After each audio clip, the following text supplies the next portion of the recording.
Shabazz.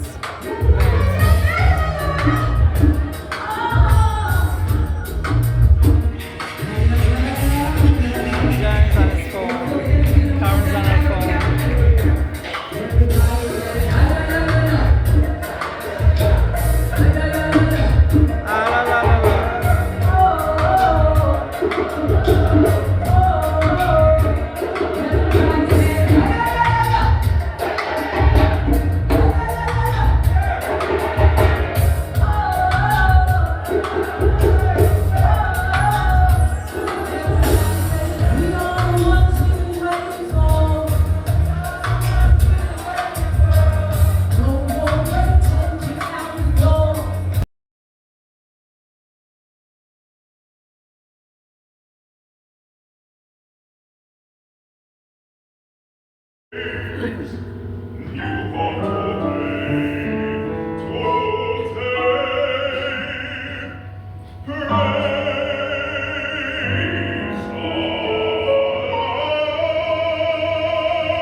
La la la la.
Our niece and nephews, Betty, Malcolm, and Malik, I'm honored to welcome you here as my sister Malak coined to the house that Betty built.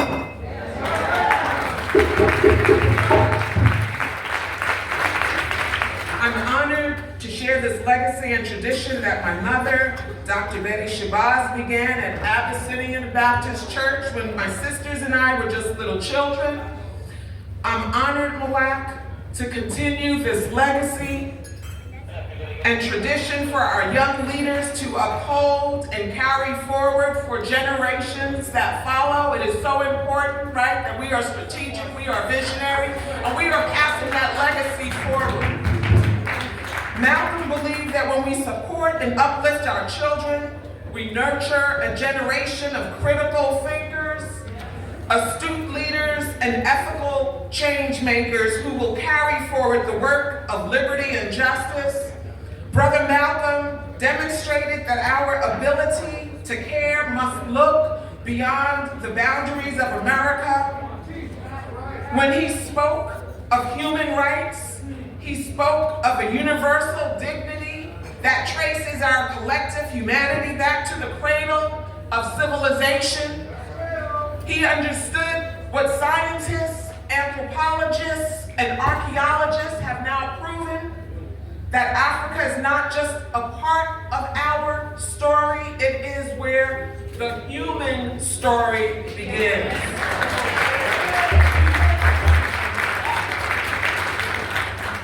And so, if you will, imagine if all of our students, black, white, red, brown, green, yellow, imagine if they learned in world history that Africa is the cradle of the most advanced civilizations.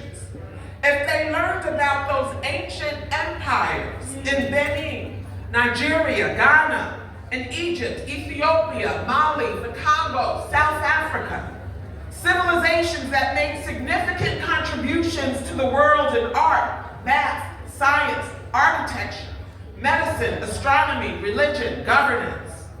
If we taught all of our students the truth about Egypt and Ethiopia with the same depth and reverence we afford to ancient Greece and Rome, we might better appreciate the magnificence of African civilizations and their foundational role in shaping all of our humanity. My father said that informed minds are essential to creating meaningful change. Growing up, my parents made sure my sisters and I never relied on others to determine our self-worth. I've learned that the lessons of self-love and empowerment are more than personal revelations. They are the building blocks of social change. Self-love is not a self-indulgence. It is self-determination. It is the foundation upon which we build movements, create change, and heal our society's deepest wounds. Recently, I visited with my brother at the African American Heritage Museum's Consortium in Alabama, and it was in Birmingham, Selma, and Montgomery, Bancroft, where I heard consistent stories of communities, churches, and homes being firebombed. They brought me back to February 14th, 1965, when our home was also firebombed in the middle of the night. Our home where my mother and father nurtured their children was no longer safe. 1 week later, on February 21st, 1965, in this very space, my mother, sisters, and I witnessed the political assassination of her husband, her young husband, our father. He was 39 years old. My mother, who was pregnant with my younger sisters, Malika and Malak, shielded us all from the gunfire. And my mother was a young woman, just a young woman. She must be 30 years old.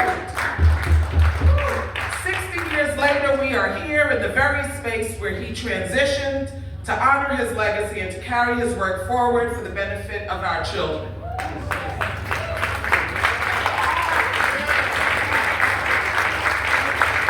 And as we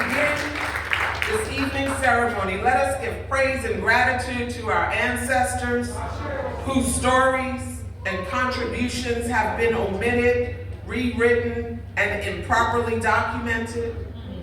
As we face an era of profound challenges and opportunities, let us be the authors of our narratives and instill in our children the values of honesty, compassion, and forgiveness.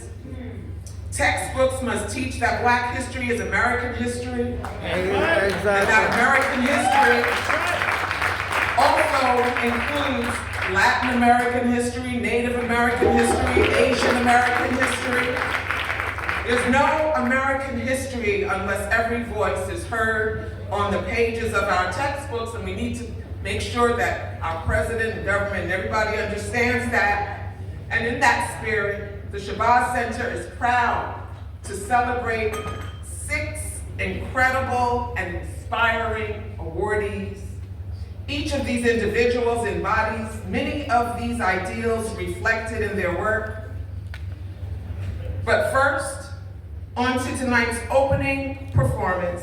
It is fitting that we welcome an artist who has portrayed Malcolm's journey on the operatic stage with incredible talent and stage presence. Kenneth Kellogg has established a reputation for impactful performances that are matched by his work in arts, advocacy, and century.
And so on this historic day, we talked about our landmark lawsuit to fight for justice, 60 years and counting, to finally acknowledge the truth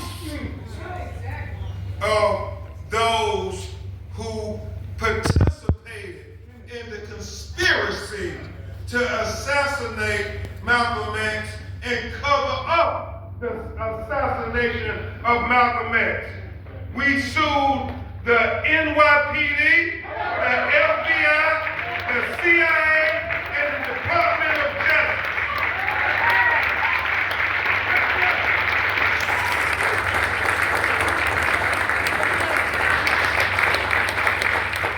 And on this historic day, we formally requested from the president to declassify the Malcolm X papers once and for all.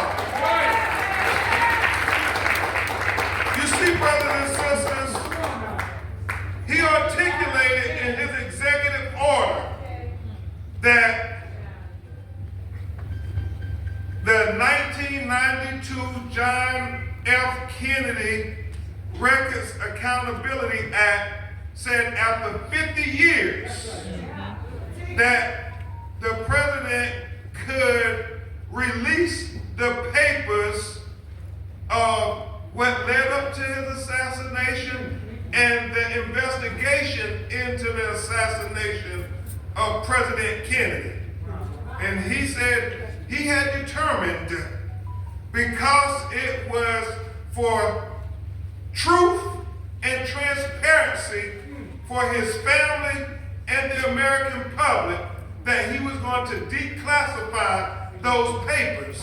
he said not only was he going to declassify the federal FBI papers into John Kennedy, but also Senator Robert F. Kennedy and Reverend Dr. Martin Luther King. And so what we said today, if it would provide truth and transparency for John Kennedy and Robert Kennedy and Martin Luther King, then why won't you declassify the papers for the family of Malcolm X once and for all, so we can know the truth and we can get some measure of justice for 60 years later? Because, Ilyasa Malak, just because justice is delayed does not mean it will be denied. We will get justice for Malcolm X, and we will continue to fight today, tomorrow, and as long as it takes until we get justice.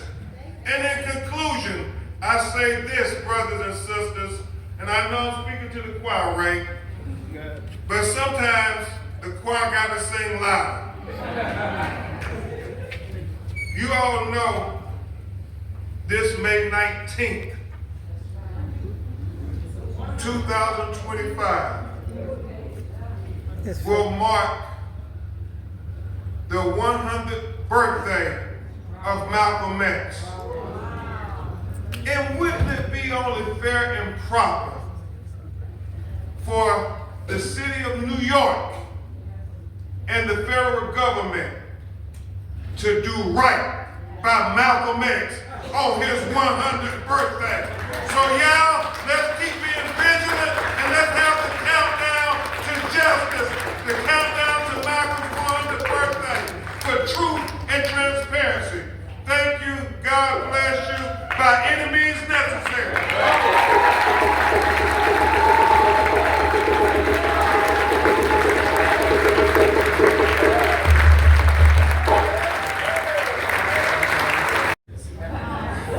Which can otherwise be expressed in just a few words. Utilizing my generation's perverse neologisms, it's appropriate to say I'm something of a yapper. But when considering the message I want to leave you with today, as well as the guidance that Sharice has given me, thank you Sharice, wherever you are, I figured I'd leave you with something simple, short, sweet, and classic, nostalgic, dare I say. My name is Jordan Mendez. I'm a 16-year-old organizer from Yonkers, New York, with a love for history, poetry, political science, and society. But tonight, I'm taking on a new role. Tonight,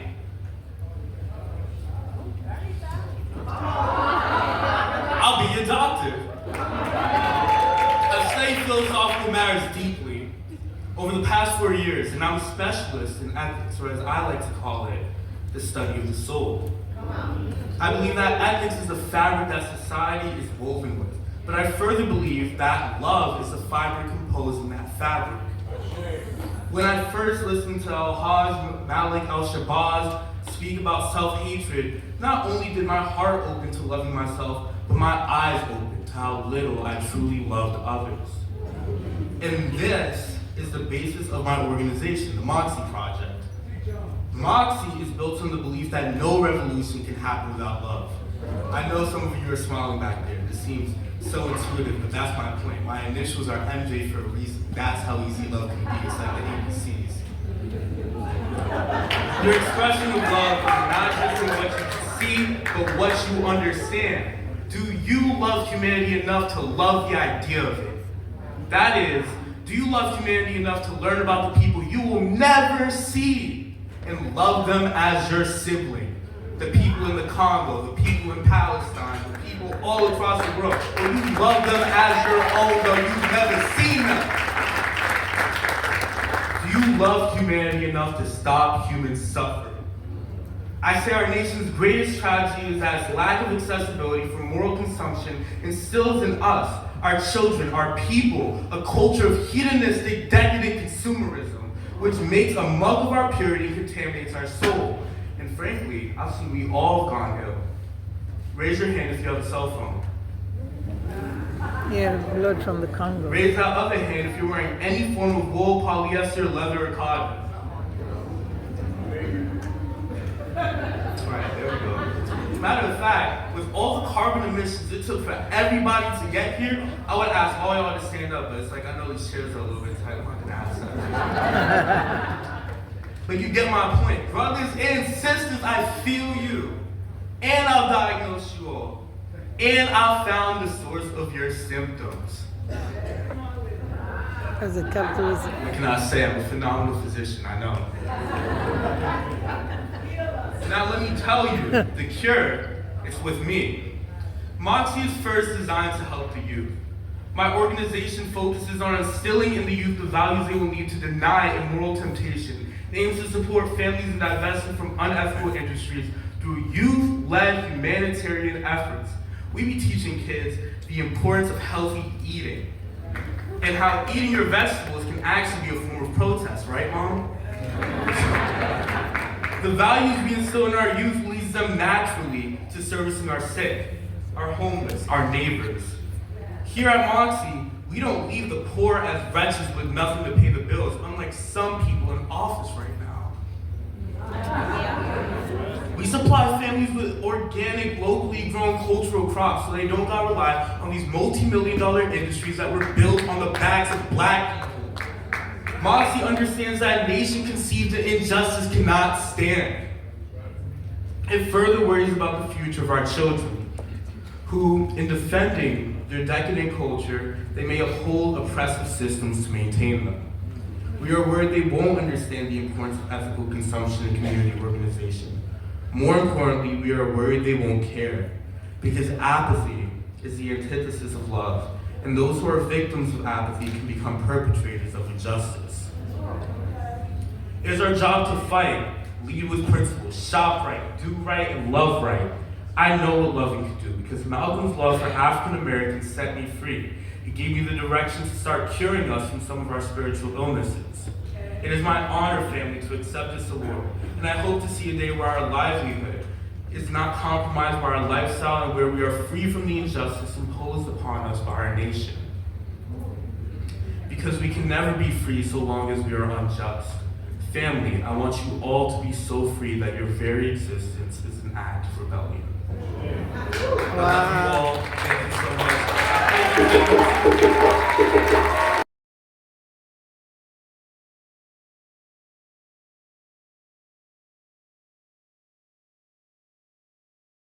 Impact and honoring this unmitigated gall that is to our culture that armors our action. I come from a country that sits on the equator. I know I ended up in Minnesota. There's therapy for that. What is this white stuff on the ground? Snow, not people. But that too in Minnesota. Anyway. When I would get sick when I was younger, or I'd have a fever, I always want to go out to the sun. I think it made me feel better to kind of balance my body temperature. And so as we sit in an ailment of humanity, I'm coming out to community to feel better. And when I come out to community to feel better, I want to see everybody maximizing what Jordan has within him and what you have within you for this fight. Because you will never lose if you do everything you need to do. You will if you keep trying to make sure somebody else is. And waiting for the march you to get invited to, or the press conference. Or for you to get your assignment for what you need to do in this moment. You don't need an assignment, you were born with one. Find it. If you need help, guess where you go? Community. They know. Because they've been watching you and they see you better than they see yourself. I don't know what I was born to do till somebody told me. Because I had an inner saboteur that intentionally didn't want me to see it. And the only way she was silenced was the people in community that did not allow me to believe those that said my potential would be different. And then inserted within me the indignant pursuit of purpose that my intuition follows, that landed me at Essence Ventures and will take me to the next place. whether it be the C-suite of a $100 billion company that's Target, whether it be sitting at the helm of the steward of this cultural artifact and whatever comes next. If I'm here, you can be where you're supposed to be too. But what I'm gonna ask you to do as I take my seat is take in the words of the matriarch of the Shabazz family. And for me, her words are exactly what I would offer you today as you leave this room and do one more thing than you were planning to do today in service of somebody other than yourself. Not because I think you're selfish, but because somebody else needs to see you doing something. So they can join you, learn from you, get from you. The matriarch of the family said this: I wish you power that equals your intelligence and your strength. I wish you success that equals your talent and determination. And I wish you faith. Family, whether it's Essence Ventures telling stories of us that no longer accommodate being minimized, whether it's you taking action on all the things, Jordan, that at 16 years old I couldn't even spell, whether it's what my sister Linda is doing and the other honorees are doing to drive it apart. We are at an urgent time where what we were born to do in this world has been called up. And if you continue to ignore the calling, I need you to prepare what you're going to tell the next 7 generations of people about why you had things they no longer do. And more importantly, what you're going to do when you get to whatever spiritual realm you believe after this, to say to the people like Malcolm and others who fought with less than you have today, you need to do more with more. They did more with less. So, family, community, Jordan, I leave you with the words I opened with. Who you are is who you are. If you cannot be who you are, where you are. You change where you are, not who you are. And for those that are like me who may struggle with worthiness, take action anyway and come to the safety of community. They will care for you. To the Shabazz family, thank you for seeing me worthy, but more importantly, thank you for moving the baton further ahead. I'm taking the next leg of the race. Thank you. Because the very thing you're worried about losing ain't going to be there anyway. If you don't take action, and I am one of those people who does not have a prepared script for what I'm going to tell the next 7 generations if I hand off the world with less than blind eye to the injustice, to the horror of genocide, that you decided today on the 16th anniversary of the commemoration of the assassination of our dear brother Hajj Malik Shabazz to give me this opportunity. I take it with great honor. This honor is not just for me. It is for the brave and resilient Palestinian people. There are people who have shown the world the embodiment of resilience and a faith so unwavering that most cannot understand, nor can they explain. Malcolm walked those hallowed grounds in Gaza. He went to the Khan Yunis refugee camp. He shared sisterhood and brotherhood with the Palestinian people. Malcolm always spoke truth to power and always was a fierce critic of the apartheid state of Israel. Al-Hajj Malik Shabazz is why I am. He helped root me in my own faith that wasn't just about performative worship, but it was about truth and justice. We do this work because of a fear of God, but not because God is scary, but because we fear to disappoint God. We also believe, as Muslims, that we are to stand up against injustice even if it's against our own parents. We also believe, and Al-Hajj Malik Shabazz believed, that the day we die is already decreed. When we are born as Muslims, we believe that the day that we are going to die is already recorded. So no evildoer, no racist, and nor bigot has power over our lives. So the day that Al-Hajj Malik Shabazz was stolen from us was because the Lord decreed that to happen. And the Lord also decreed that Malcolm continue to teach us from his grave. There is generations of Malcolms that are out there speaking truth to power no matter the consequences. And for those of you who are organized with me on the streets of New York or the streets of Louisville, Kentucky, or Atlanta, Georgia, you know me, I be outside everywhere. I can't even remember all the places that I be. But the consequences are real.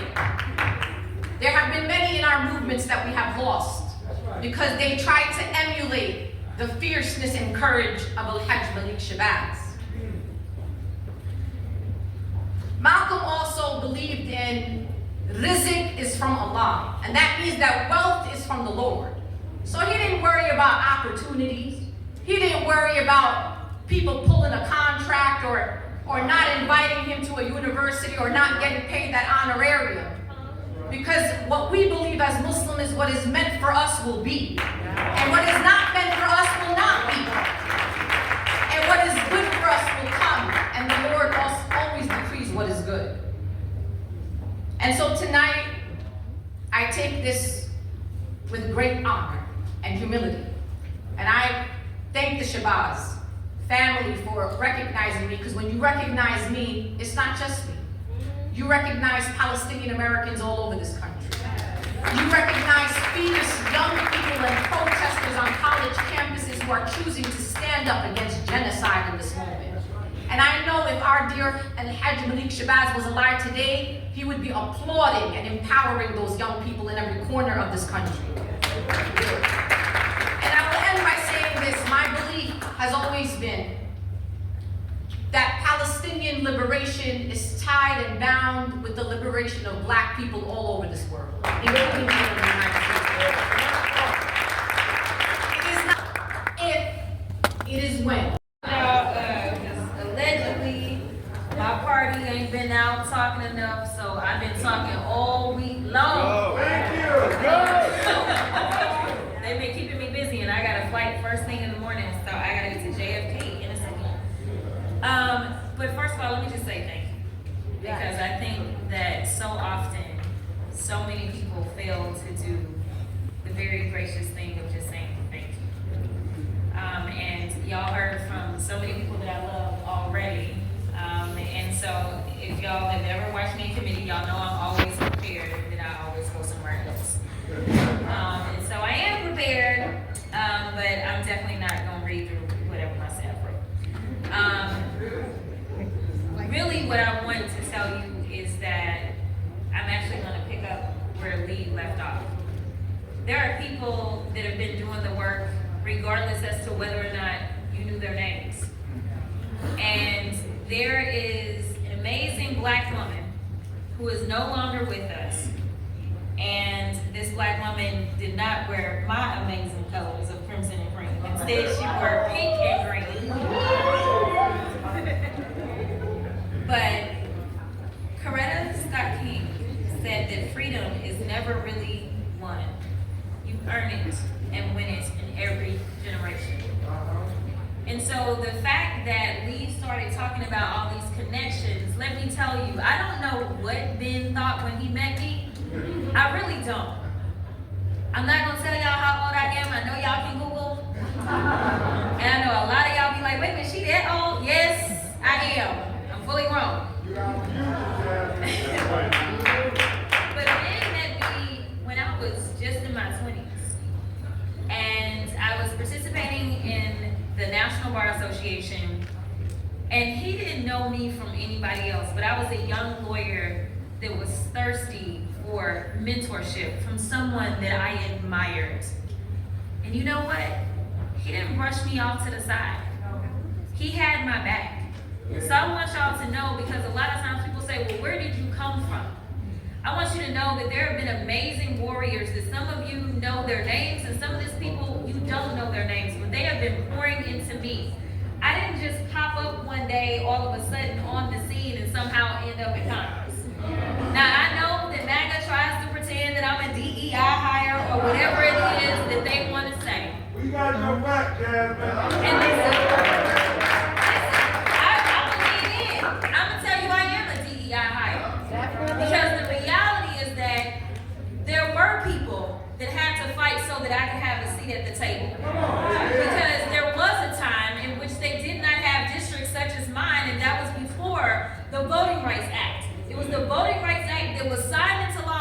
texting, probably the last time we had a good texting up in DC.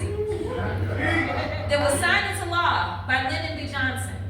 And it created Section 2 seats, which is what I currently occupy. I have a majority-minority seat where black people are the ones that are supposed to choose their representation. And I am proud to say that the black people in Texas 30 have chosen me not once but twice.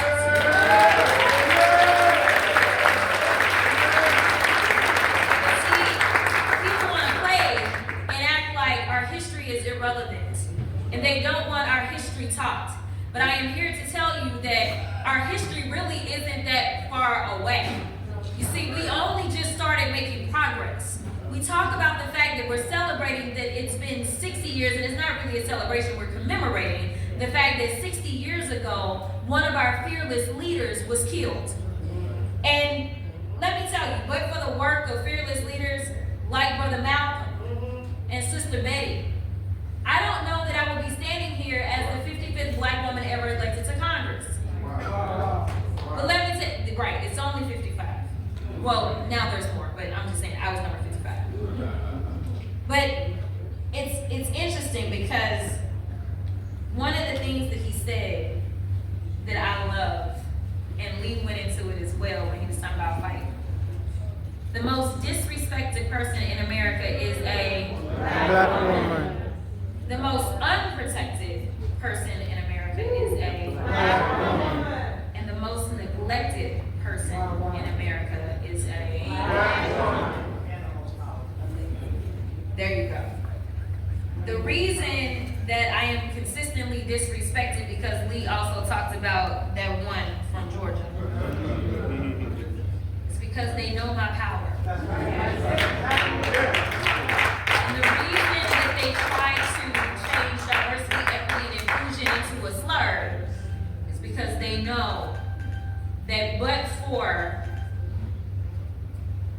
I don't even want to say, I ain't gonna say it that way. But for the systems that currently exist, without something like diversity, equity, and inclusion, then we could have a lot of incompetence, unqualified. That's right. You know, the people that currently occupy the White House. That's and right. the administration. That's right. That's why they don't want diversity, equity, and inclusion, because I'm sure that everybody in this room knows that wherever we've gotten in life, we've always had to work 10 times as hard. The fact that Marjorie and I are allegedly on the same level tells you what it looks like to have diversity, equity, and inclusion in this country. The final thing I'll say, because I said that I'm not going to hold y'all, is that I know that right now a lot of you sit here with a heavy heart. And that is because we care. And one thing about black folk, especially black women, the 92%. Yes. The 92% said we tired. The 92% said the rest of y'all figure this out. Okay. But here's the reality. The 92% have always carried this country. And while we may be tired, I can tell you, I know that the 92% and everybody else is about to be in this fight. Because one of the things that yet another disrespected black woman in this country said, and that is the former Vice President of the United States, Kamala Harris. When she gave her concession speech, let me tell y'all, I couldn't get out of bed. I was like, I can't go. And I was getting text messages and calls. I was like, I can't go. I can't get out of bed. And then I thought about it. I thought about how everybody wants to be by your side when everything is all good. But you need people the most when things aren't. And so I got up looking a hot mess. I think I had taken my braids out. I was just, y'all, it was a struggle. And I didn't know if she'd see me or not, and it didn't really matter. What mattered is that I stood with her the entire time, and she knows that I was there 10 toes down.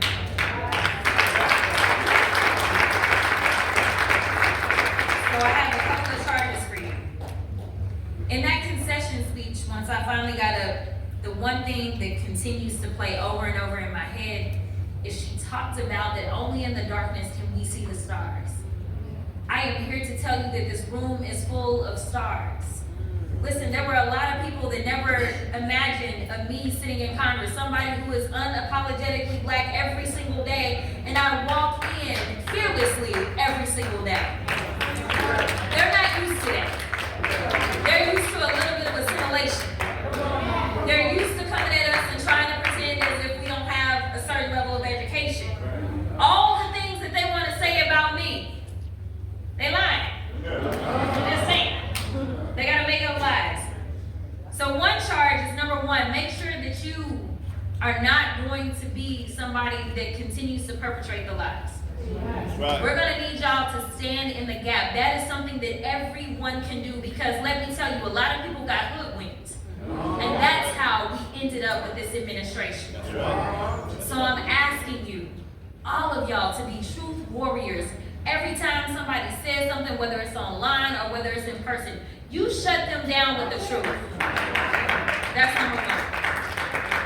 Number two, back to the stars. This isn't the time to say, oh my gosh, what do I do, or I can't do anything. This is the time to rise to the occasion.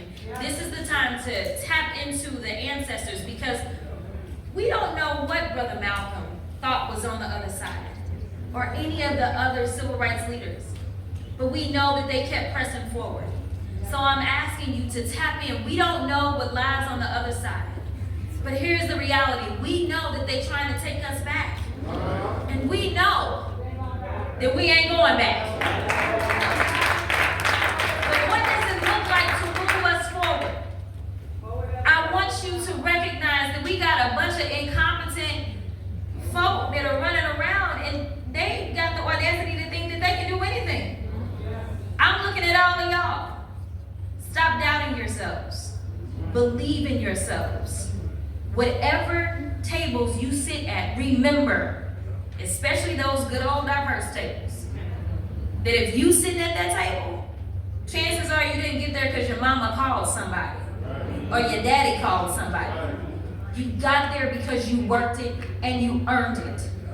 So stop doubting yourselves. If you believe that your call on your life is to run for office, run.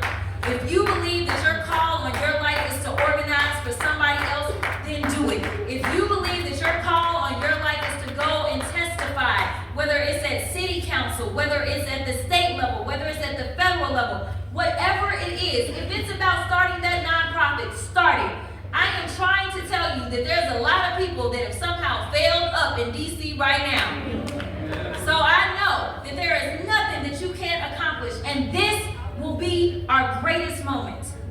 Because if everything was hunky-dory, let me tell you, you couldn't see the stars.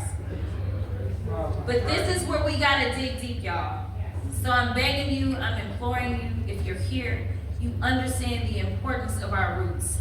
Tap in and know that there's so much that we enjoy in our lives only because they did it for us. We owe it to them to make sure that we carry forward and we do it for generations coming behind us.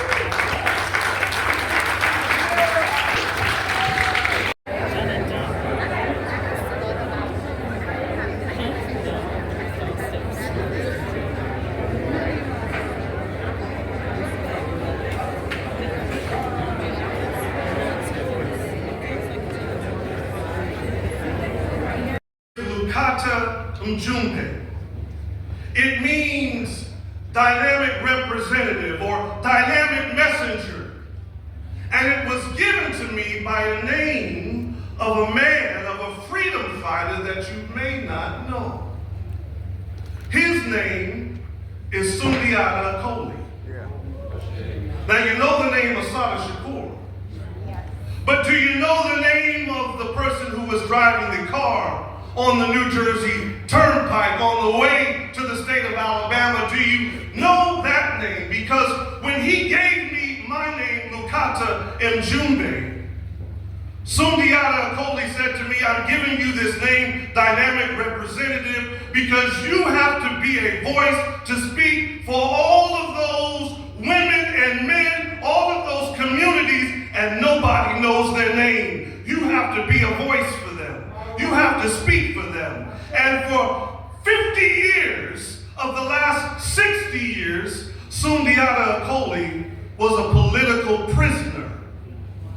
And we need to recognize him today because he is here with us. I want to ask my brother, our freedom fighter, who stood up for us, whose name is not known like so many of the other ordinary, extraordinary freedom fighters who will never be receiving a Vanguard Award. Sundiata Acoli, could you stand up and let's give him a hand, let's give him a round of applause. He's right there. You may not know his name, but we need to know his struggle. Everybody needs to get up and put your hands together because freedom is not free. And there are those who are inspired by the legacy of Alhaji Malik al-Shabazz, MalcolmX, and struggled for us and fought for us. So I just want to thank you, Sylvia. I just want to thank all of those ordinary, extraordinary women who have been on the front line, but we don't know their name, like Joyce O'Neal, who heard Malcolm X in Selma, Alabama at 16 years old. Ilyasa came and spoke with her and sat with her at Brown Chapel AME Church in Selma, Alabama, as she was inspired about the story of the house Negro and the field Negro.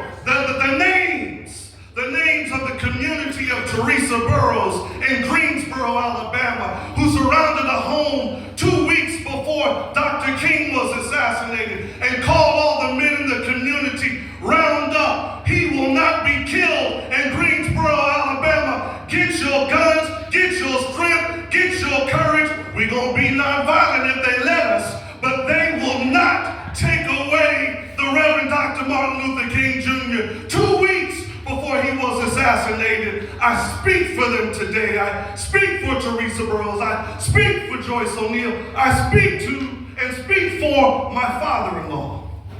94 years old last week, a freedom rider in 1961, Clyde LaRock Carter. We don't know his name. But I say to you and all of those of you whose names we do not know, we are the ordinary, extraordinary, the extraordinary, ordinary women, men, communities that Malcolm fought for, that Malcolm spoke for, that Malcolm loved, and that Malcolm expects that we will continue the legacy of struggle. Our people united will never be defeated, and we must preserve, protect, and promote our legacy of struggle by any means necessary. Probably about 3 minutes. Amen. Late this is run, but I'm gonna try to continue to give what I prepared. And if the spirit moves me, I'll switch it up, okay? I'll start by saying that this feels like a very uncomfortable time to be accepting awards. Though I'm extremely grateful, because these are the kind of cultural institutions whose recognitions we seek, that we need to be among our folk, our comrades devoted to the cosmology of our interior lives, to share a particular way of looking at the world, to be curious about that looking so as to be. In a world of forgetting and differing news, there is a constant changing same, if you will. In the midnight crying hour, there's the litany of our living. The art of remembering is sacred. This is not an accidental legacy. We remember Alhaji Malik al-Shabazz. We remember his gentleness, his humor, and his vulnerability. How he would write letters and treasure map expeditions. Love letters he would leave behind for Betty Shabazz, the poet. We remember the poet Malcolm, who showed us how the heart talks, how poetry demands contemplation in the face of reactionaries or the ivory towerists, the ambulance chasers, the poet Malcolm reminds us poetry demands our contemplation and our humility. It demands our inner looking. To wander in the realm of feeling and having been felt the privilege to be contemplative, the voice of your marrow, We live with the answer in our listening. Poet Malcolm taught me that the poem is sufficient. The act of creating a poem is a being, improvising as a cosmic event of the highest spiritual order, the feeling principle. In an era of artificial intelligence, the only true counter we have is our emotional intelligence, the style of what we call a spirit. The ingredients for our future are found in the poetry of being alive. We remember you, Malcolm the poet. Art is not just a reflection of the world, but a tool to change it. It's a way of making the invisible visible, of turning the oppression we endure into a call for liberation and offering to the laboring love of dignified people's self-determination. Art delves into the depths of our dimensions and excavates for the purpose of transmission and transmutation between the lines. There are windows shaped as mirrors. There are people for the muted cries and crevices, the smallness and vastness of us, to the contradictions within ourselves that don't always fit neatly into categories or definitions in that space of song, of resonance, the rawness of feeling sounds between us, honest and real art. Poetry is where we go to question, to commune and confide. The grace of wailing, moaning, humming, hissing, scatting. There are many dots that lead to the unfolding of our story, the burgeoning of our being. Poet, Brother Malcolm, taught us the value of life, the invitation to be praised. Each one of us is possible because of the community that nurtures us, the writing of the poem. It has been said by William Carlos Williams, it is difficult to get the news from poems, yet men die miserably every day for lack of what is found there. And so the work continues. We carry on for those of us obsessed by our art forms or creative passions. It is the grace, the perseverance, the changing same, the repetition of concern, the passion, the persistence, the variations of struggles, challenges, experiences we have all had to undoubtedly face. We must learn the cosmic awe of listening, the embodied way, a kind of feeling beyond and beneath what is said. Many will say, many will speak, many will dance, many will show their teeth. But there's a way of voicing, a way of reading beneath what is said, beneath what is seen. We must find the one within that beckons us out from ourselves, the person we choose to be regardless of who bears witness. Brother Malcolm, Poet Malcolm, taught us to go inward, to contemplate, to excavate our souls for the truth and pursuit of our liberation, to face our contradictions, our failures, our flaws. What a life committed to accountability must demand. In the words of poet June Jordan, sometimes I am the terrorist I must disarm. As we continue to fight, to struggle, to dream and envision, let us commit to never become that which terrorizes us.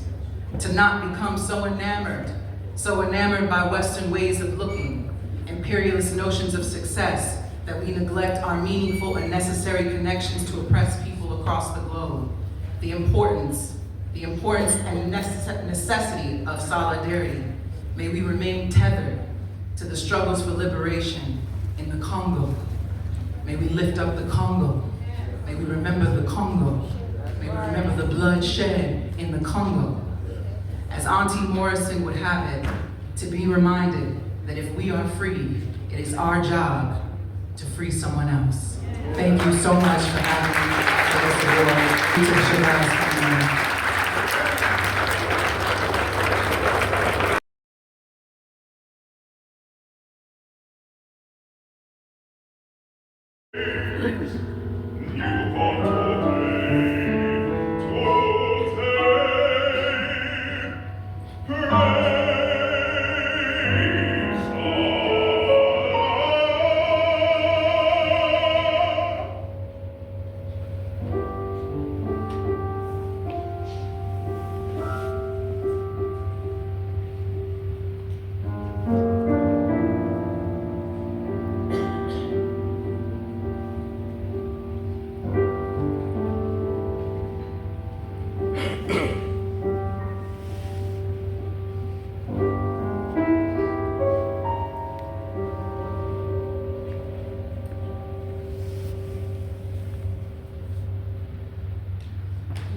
Palestine or Palestine.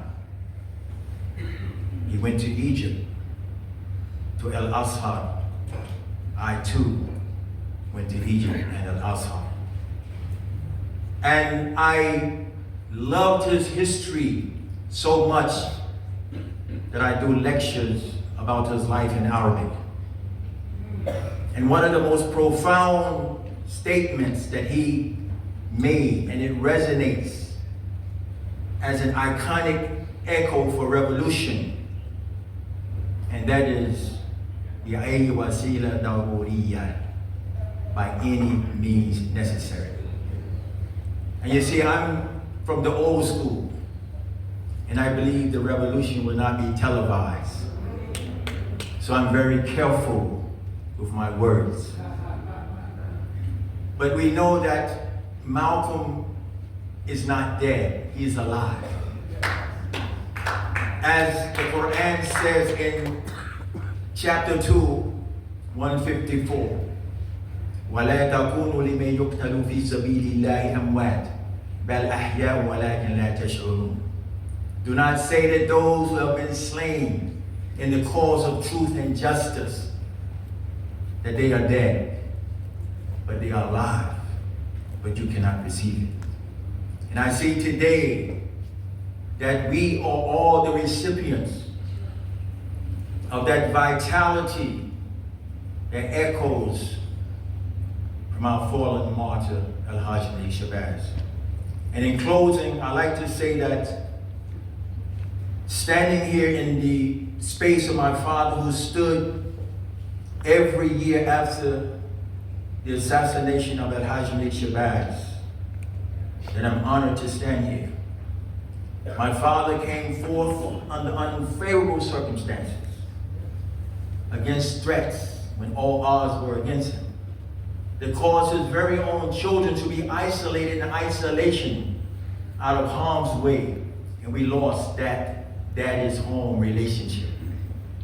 But we grew and we learned, and it is an intrinsic obligation that we, in conjunction with the Shabazz family, keep the legacy of our fallen martyr alive.